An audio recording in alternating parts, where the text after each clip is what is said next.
Standard 12th Business Mathematics Exercise 8.1 19th question. A random sample of 60 observations was drawn from a large population and its standard deviation was found to be 2.5.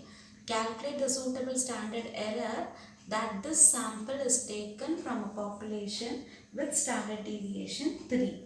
So refer your example 8.9. Same, you will have only the numbers will be different, other things will be same. So you can refer that example and see. Okay. So here again the sample is given, 60 observations are taken as sample. So you can write your sample size, that is n is equal to 60.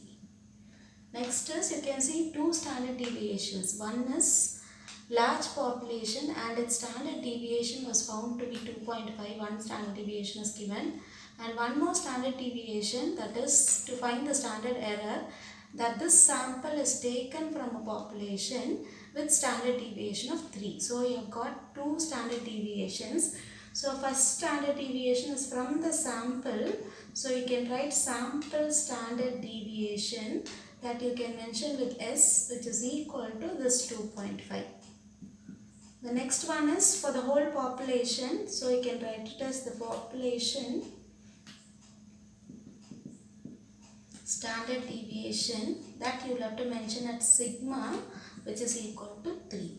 So using these values, you will have to check out for your formula in your page number 184 to find your standard error. Okay, so I'll just write the formula which suits your sum, that is standard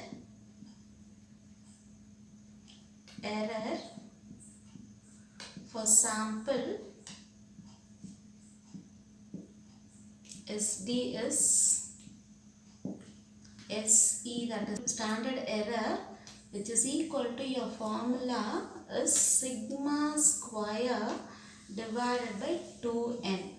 Since we have got sigma and n, we'll have to use this formula. Okay, so which is equal to root of your sigma is 3, so 3 square divided by 2 into n is 60.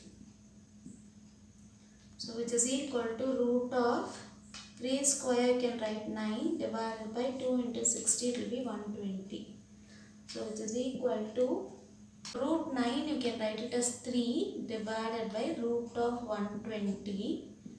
So which is equal to 3 by root 120. If you find it, you will get your answer as 10.95. Now you will have to divide 3 by 10.95. Your final answer will be 0.2739. So this is the standard error for the given population and with the standard deviation of 3. Okay. So this is the answer for your 19th question. Question number 20. In a sample of 400 population from a village, 230 are found to be eaters of vegetarian items and the rest non-vegetarian items.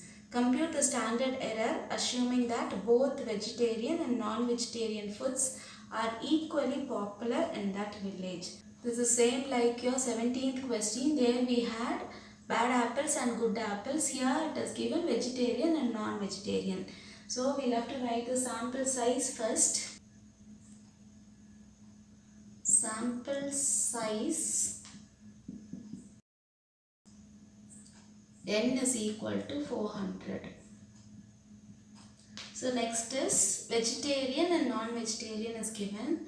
So first we'll go with the probability of vegetarian. Probability of vegetarian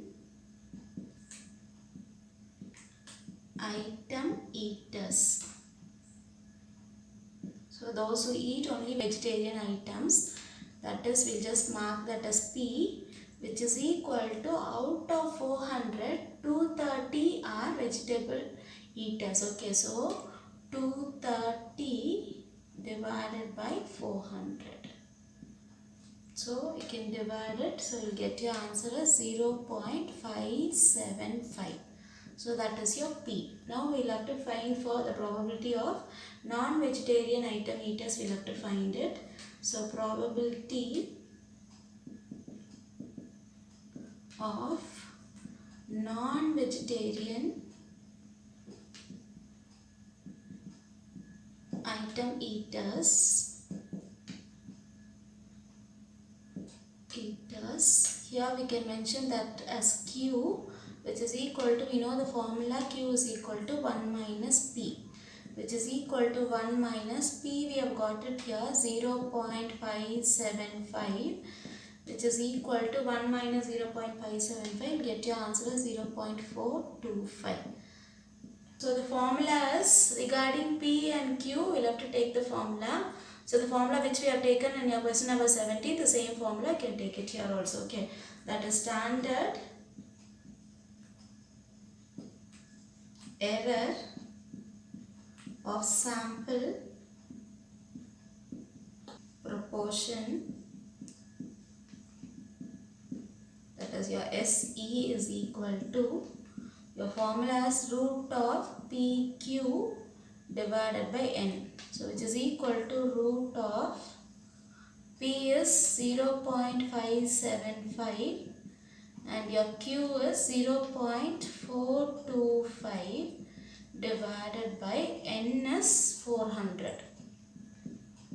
So solving, you'll get root of, multiplying these two numbers, the answer will be 0.244375 divided by this 400. So if you divide this number divided by 400, your answer will be root of 0.0006109. So if you find the square root for this number, the answer will be 0.0247.